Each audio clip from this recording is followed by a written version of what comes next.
Bonsoir à tous, bienvenue dans Euronews Soir et merci d'être avec nous pour ce journal. Voici les titres de ce lundi 4 novembre. À la une de l'actualité, après un mois de contestation, une grève générale a débuté en Irak pour réclamer la chute du régime. Des manifestations ont été sévèrement réprimées à Bagdad. Plusieurs personnes ont été tuées. L'Inde suffoque sous l'effet de la pollution. New Delhi est confronté à l'un des épisodes les plus graves de ces dernières années qui paralyse une partie des transports et des services publics de la capitale. Emmanuel Macron en visite en Chine, un déplacement avec à la clé une quarantaine de contrats pour les entreprises françaises en pleine guerre commerciale entre Pékin et Washington. Et puis direction Berlin et à quelques jours du 30e anniversaire de la chute du mur, la capitale allemande propose une centaine d'événements pour revivre cette page de l'histoire. Des heurts ont éclaté dans le sud de l'Irak alors que la contestation s'amplifie depuis un mois dans le pays. Une grève générale a débuté à Bagdad où les manifestants bloquent désormais les infrastructures pour réclamer la chute du régime. Les précisions d'Audrey Tilve. Une mobilisation tenace et de nouvelles victimes en Irak. À Bagdad, comme dans le sud du pays, les manifestants continuent de bloquer routes et administrations plus d'un mois après le début du mouvement. Dimanche soir, dans la ville de Kerbala, au moins 4 personnes ont été tuées par les forces de l'ordre alors que les protestataires tentaient d'incendier le consulat iranien. L'Iran étant perçu comme l'architecte d'un système politique corrompu et incompétent. Nous sommes venus ici pour nous révolter et manifester devant le consulat iranien. Nous sommes venus pour retirer le drapeau iranien et le remplacer par le drapeau irakien. L'Iran et les partis irakiens qui lui sont affiliés nous font du tort. Nous ne laisserons pas les Iraniens rester à Kerbala. Ce lundi, les forces de sécurité irakiennes ont de nouveau tiré à balles réelles sur les manifestants, cette fois dans la capitale, faisant au moins 5 morts. Dans un pays à la pauvreté endémique où l'accès à l'eau, l'électricité, les soins et l'éducation est très limité, les Irakiens qui occupent les rues réclament le renouvellement de la classe politique qu'ils disent inféodée aux voisins iraniens et les promesses d'élections anticipées et de réformes du gouvernement n'y font rien. Depuis la première vague de contestation début octobre, près de 260 personnes auraient perdu la vie. L'heure n'est pas encore à l'apaisement entre les États-Unis et l'Iran, qui accélère encore sa production d'uranium enrichi. Près d'un an et demi après le retrait des États-Unis de l'accord sur le nucléaire iranien, Téhéran a aussi revu ses engagements et consacre de nouveaux moyens à l'énergie atomique. Près de 6 mois après avoir annoncé revenir sur ses engagements pris dans le cadre de l'accord sur le nucléaire iranien, l'Iran semble avoir joint l'acte à la parole. Téhéran annonce ce lundi la mise en route de 30 nouvelles centrifugeuses et la mise au point de 2 nouveaux modèles plus avancés. Selon le président de l'Organisation pour l'énergie atomique d'Iran, le pays produit désormais 5 kilos d'uranium enrichi par jour, soit 10 fois plus qu'il y a 2 mois. Nous pouvons remercier nos ennemis d'avoir créé une opportunité pour la République islamique d'Iran, en particulier dans le secteur du nucléaire, qui nous permet de démontrer notre capacité à fabriquer de nouvelles machines dans un délai si court. L'annonce survient le jour de la fin du délai donné aux Européens afin d'aider l'Iran à contourner les sanctions américaines contre les secteurs pétroliers et financiers, des sanctions réinstaurées par les États-Unis après leur retrait de l'accord de Vienne.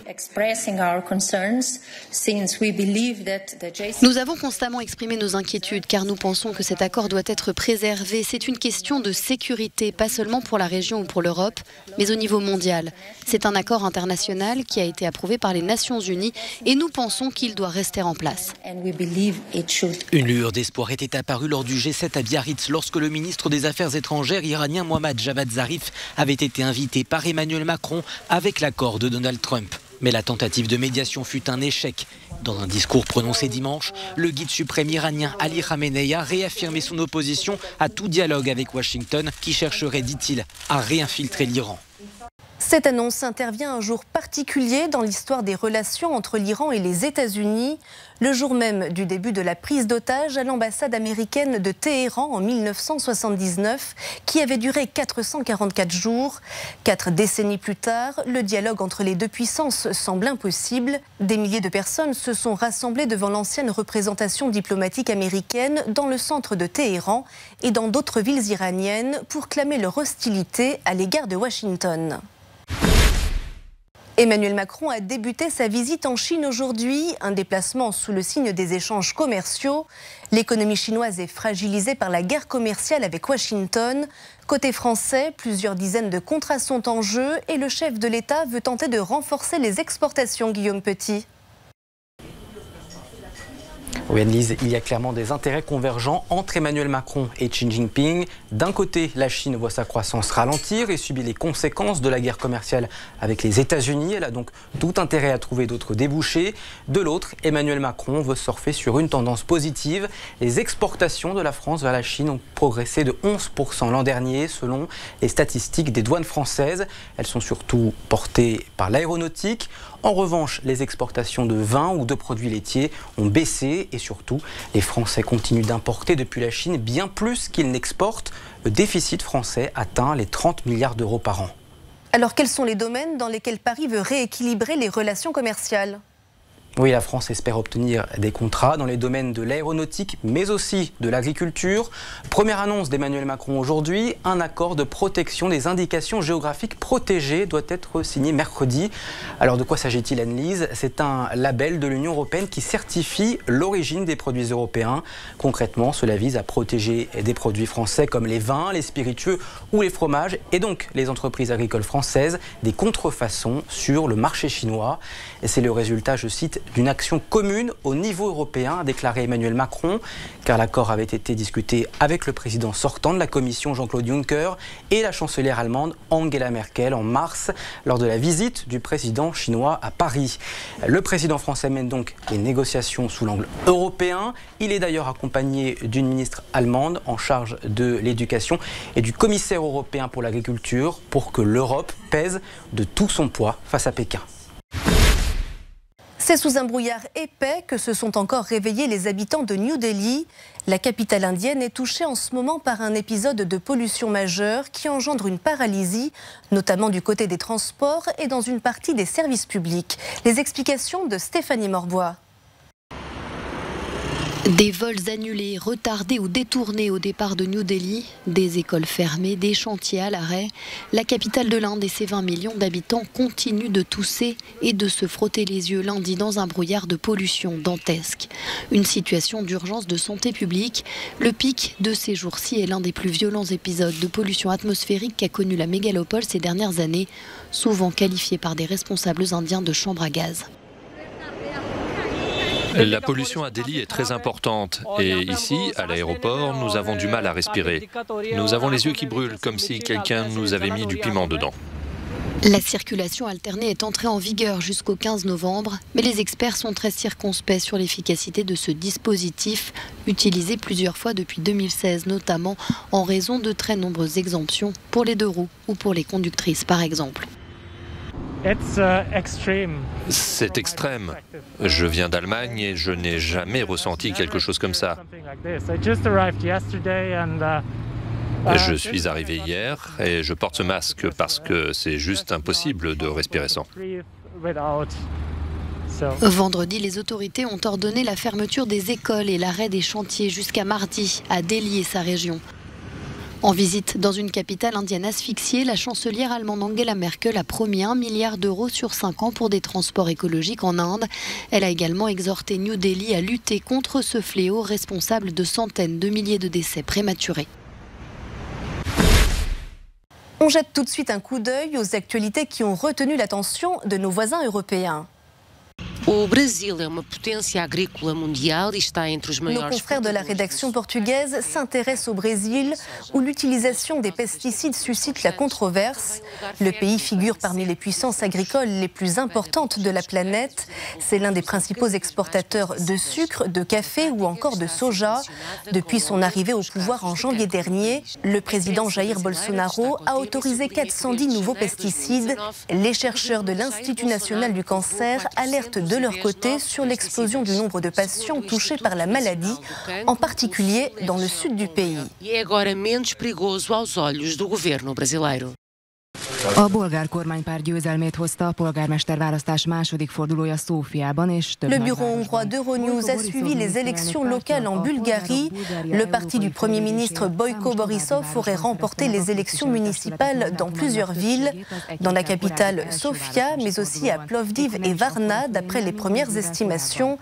À Sofia, la maire sortante Jordanka Fandukova décrocherait un 4e mandat en l'emportant face à son adversaire socialiste Maya Manolova. Több mint 6 millió ember adhatta le voksát a helyi önkormányzati választásokon.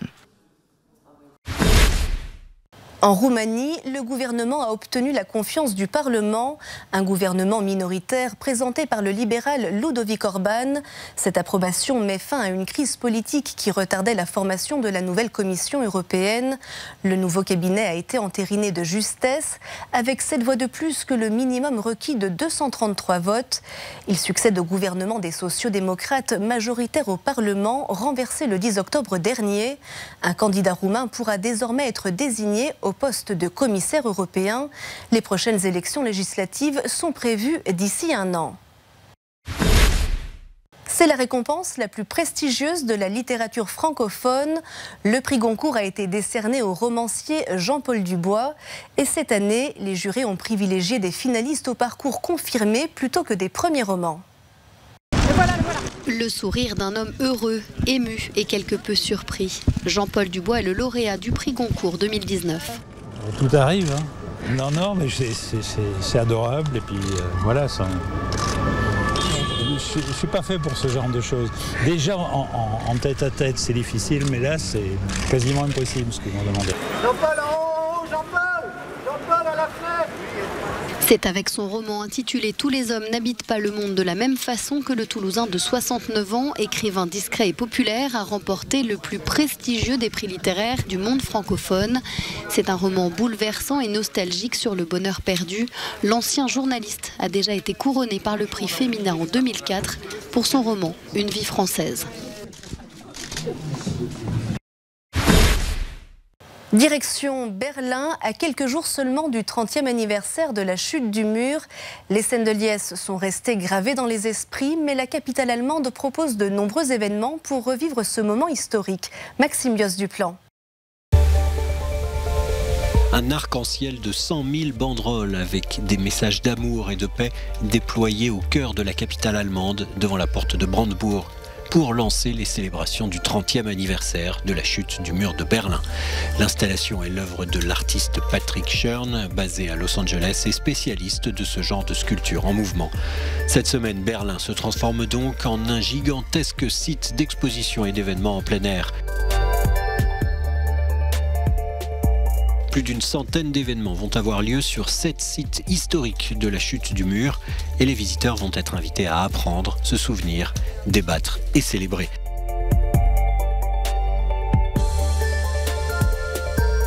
On pourra ainsi découvrir ou redécouvrir les processus qui ont conduit à la naissance de l'opposition politique en RDA, revivre la plus grande manifestation contre le régime est-allemand, c'était le 4 novembre 1989 sur Alexanderplatz, jusqu'aux images mythiques de scènes de joie à l'ouverture du mur.